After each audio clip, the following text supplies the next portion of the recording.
The chair now recognizes the gentlewoman from Ohio, Ms. Sykes, for 5 minutes. Thank you, Mr. Chair, and thank you, Ranking Member, for yielding your time for me to ask questions.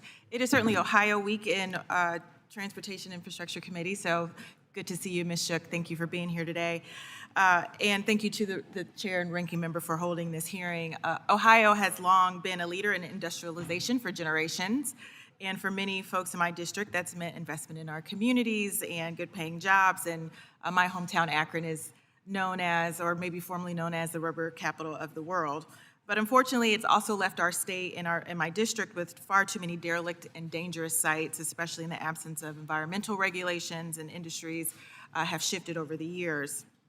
Following some of these, we've been fortunate to have the identification and support around brownfield sites, and the properties damaged to the environment and dangerous for families and clearly unsuitable for business, which makes some of these properties unavailable for productive use. There are more than 4,200 brownfield properties across the state of Ohio, and every single of our 88 counties have at least one brownfield property, and my district is no exception. There are 110 properties that have been identified at brownfield sites in Ohio's 13th district alone.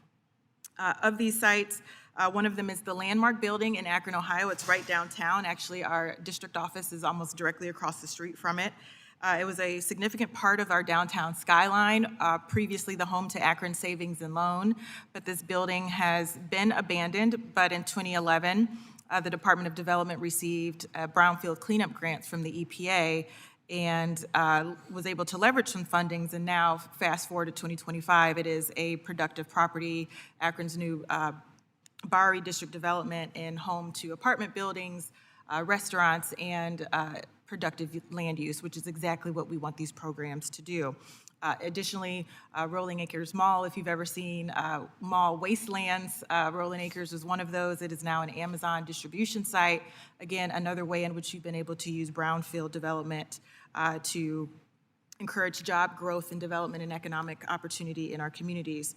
Ms. Shook, in your testimony, you talked about you have identified and worked with just under 100 communities and brownfield sites across the state. I just mentioned that I have 110 in my district alone, so obviously that means that there is a lot of demand and not enough support around it, but the bipartisan infrastructure law did provide a much needed boost for remediating some of these sites. So if you could talk a little bit more about what this investment and increased investment could do across the state of Ohio specifically, and how this can increase and encourage economic development and productive land use in our state. Thank you. Yes, the standard allocation that we were getting prior to the investment, the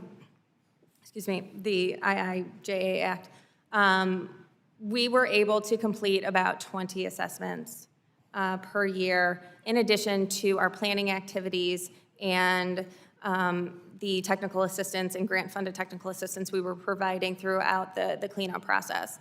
With the additional funding we received, we were able to go up to 145 assessments over those grants. So that's a significant increase in an actual assessment and some cleanup work done in our communities, and that prepared them to apply for full cleanup grants from both our state program and the federal program.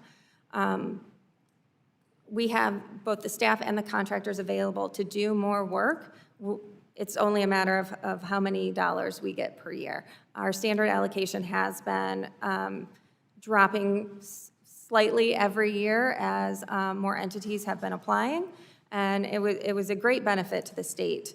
The state program is very robust. There's about $125 million in state cleanup dollars awarded the last 4 years, I believe, and it's oversubscribed every year.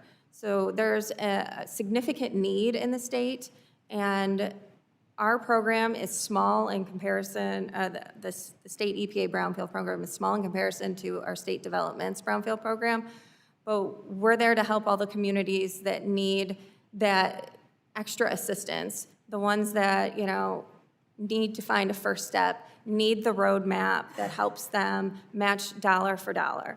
And that's where our program really shines, is being kind of the matching dollars for other programs.